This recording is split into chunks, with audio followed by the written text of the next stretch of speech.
Je filme cette vidéo, c'est la journée des droits des femmes. Quelle coïncidence, mais on est vraiment dans le thème. Hello tout le monde! Aujourd'hui on se retrouve pour une vidéo un peu plus sérieuse que d'habitude parce qu'il y a un sujet dont je voulais parler. Ça va être un format comme j'avais fait pour l'amitié, mais cette fois-ci on va parler des relations amoureuses. Alors ça peut paraître très surprenant venant de moi de parler de ça, moi qui n'ai à peu près zéro expérience. Du coup je vais parler en étant totalement objective et avec un regard extérieur parce que je n'ai en fait jamais été en couple. Ça va être seulement mon expérience, mes conseils, ma vision, tout ça. Je vais essayer de parler sans trop être énervée ou paraître ultra... Bref, on va commencer par mon expérience. Alors, du coup, comme je vous l'ai dit, là je vais parler d'un truc que j'ai encore jamais parlé, ça va faire très bizarre, mais j'ai jamais été en couple, je vais avoir 21 ans cette année. J'ai déjà eu par exemple un crush, disons, au collège et au lycée, et d'autres un peu par la suite. On peut dire que j'ai eu 2 vrais crushs dans ma vie. Ah, j'aime trop pas parler de ça. En septembre 2018, c'est la première fois où quelqu'un s'est vraiment intéressé à moi, disons. Par la suite, du coup, il n'y a rien eu parce que je pense qu'on se correspondait juste pas. Mais voilà, c'est la vraie première expérience que vraiment j'ai eue et que je peux parler, sur quoi je me base. Et du coup, par la suite, généralement, c'est plutôt les autres qui se sont intéressés à moi et qui sont venus. Sans prétention ni rien, mais en général c'est l'effet vraiment, des fois j'étais même là à me dire mais what the fuck, qu'est-ce qu'il se passe, genre vraiment. Ah oui, et du coup comme je l'ai dit, c'est un sujet un peu compliqué pour moi parce que je crois que j'ai beaucoup de peur liée à ça. Du coup maintenant on va passer aux questions. Donc première question, est-ce que tu crois aux âmes sœurs en relation amoureuse?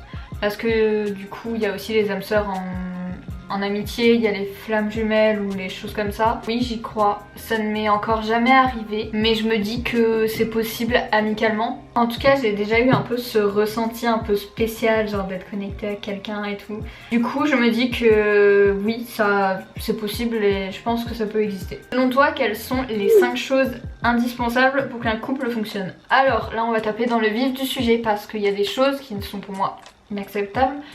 Et donc là, je vais vous dire complètement l'inverse des choses inacceptables, donc les choses qu'il faut justement. Tout d'abord, pour moi, il y a le respect. Ça marche pour toute relation. Si la personne ne te respecte pas, bah qu'est-ce que tu fais avec en fait? Je pense que je vais être grave crue dans cette vidéo, mais il faut dire les choses à un moment donné, genre. Et bien sûr, dans le respect, il y a aussi le côté ne pas insulter l'autre, en fait, parce que pourquoi faire? Même si c'est de l'humour, faites attention parce que des fois c'est de l'humour, en fait ça cache juste une vérité. La communication, parce que si tu as un problème, si tu as, je sais pas, n'importe quoi, s'il y a quelque chose que tu as besoin de dire, quelque chose qui ne va pas, il faut communiquer, il faut parler parce que s'il y a des non-dits, ça ne peut pas aller. Je sais que moi, les non-dits, que ce soit en amitié ou autre, je déteste ça. Donc ouais, communiquer en fait, parler, c'est simple, c'est simple. Je dis ça alors que moi-même, il y a des choses que j'ai du mal à dire. Ensuite, en troisième du coup, je dirais la compréhension. Imagine, tu n'as pas le même avis que la personne et elle te dit quelque chose et tu te fous de sa gueule. Bah ça peut pas le faire en fait. Genre être compris c'est vraiment ultra important et quand tu te sens pas compris, t'as vraiment l'impression de ne pas être à ta place, d'être mise à l'écart et tu te demandes en fait qu'est-ce que tu fais là. Donc être compris et essayer de comprendre l'autre même si t'es pas du même avis ou même si t'es pas forcément d'accord, mais essayer de se mettre à la place des autres, je trouve ça super important. Quatrième du coup je dirais l'écoute. Ça va avant la compréhension disons, mais imagine que quelqu'un te parle d'un sujet grave, même d'un sujet tout court qui lui tient à cœur et en fait toi t'es là en face et tu l'écoutes même pas et tu prêtes même pas attention. Ça va pas trop le faire quoi. Donc l'écoute pareil c'est ultra important, genre d'être à l'écoute de l'autre. Cinquième chose que j'ai oubliée, je sais même pas comment j'ai pu, c'est la confiance. Tu veux aller où avec quelqu'un qui fouille dans ton téléphone, qui veut voir absolument où tu vas, où tu es toutes les heures? Je suis désolée, ce n'est pas normal de faire ça, ça veut simplement dire que la personne n'a pas confiance. Même en amitié en fait ça ne fonctionne pas, donc pourquoi vous vous infligez ça en amour? Imaginez la personne, elle remet en question tous vos propos et elle pense tout le temps que vous mentez ou quoi. À force, ça doit être très chiant. C'est toxique. Il n'y a pas de débat à avoir, il n'y a pas à faire ça. Ça veut simplement dire que la personne n'a pas confiance, il n'y a pas d'excuse de « ouais, mais nanana ». Non. Genre la confiance, enfin je sais pas, c'est la base de toute relation en fait. Est-ce que tu crois à cette citation, ça te tombera dessus quand tu t'y attendras le moins? Personnellement oui, j'y crois parce que pareil, les fois où il y a quelqu'un qui m'est tombé dessus, c'est quand je m'y attendais moins, quand je cherchais pas. Même si j'ai jamais cherché parce que pour moi tu cherches pas l'amour. J'aime pas ce principe de chercher, j'aime pas ce principe de site de rencontre parce que déjà c'est basé que sur le physique et ça fait un peu catalogue, produit. Donc j'aime pas du tout. Donc ouais, je crois complètement à cette citation. Est-ce normal quand nous arrivons à un certain âge d'avoir envie d'avoir quelqu'un? Je pense que oui, même si mon message premier ça va être d'apprécier d'abord votre propre présence, apprécier ouais en fait d'être seul, prenez d'abord confiance en vous.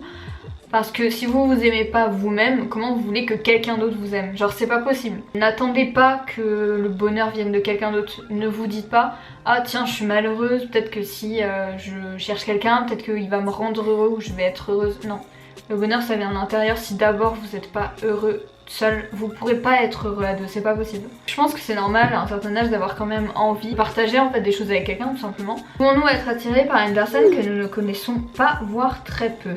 Je pense parce que des fois le physique joue beaucoup. Pour moi le physique c'est pas le plus important, mais des fois il arrive que tu peux croiser quelqu'un et que la personne t'attire. Après il faut quand même apprendre à connaître la personne et voir si ça correspond à ce que tu recherches ou à ce que tu attends de quelqu'un tout simplement, parce que si la personne ne correspond pas du tout à tes valeurs, bah c'est next en fait.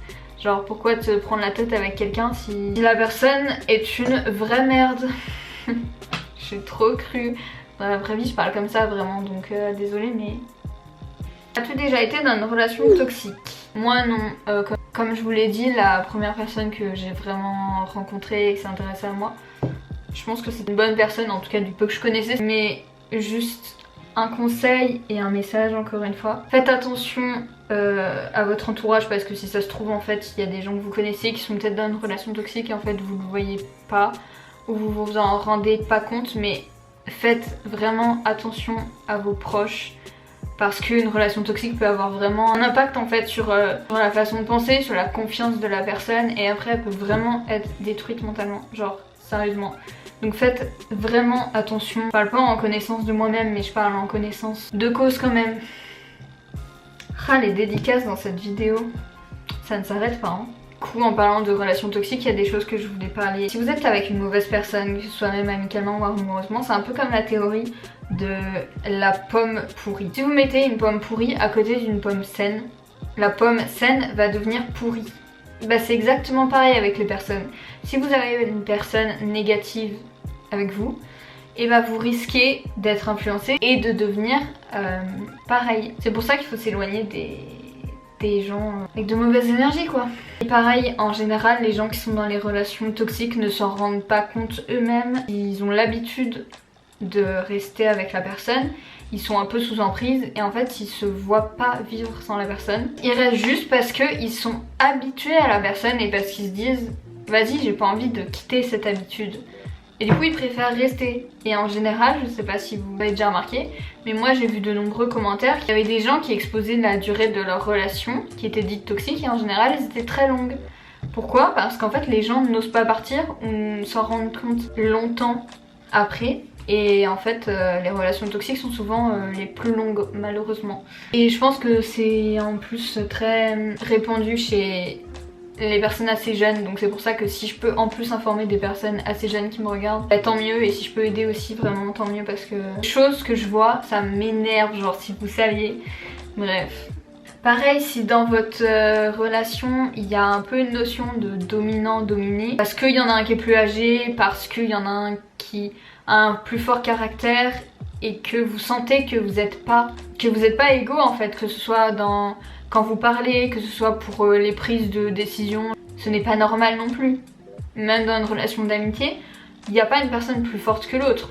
Genre ce n'est vraiment pas normal et il n'y a même pas à débattre, genre il n'y a pas à avoir d'un qui est plus fort que l'autre même s'il est plus âgé genre. Et pareil il y a aussi la notion de dépendance affective.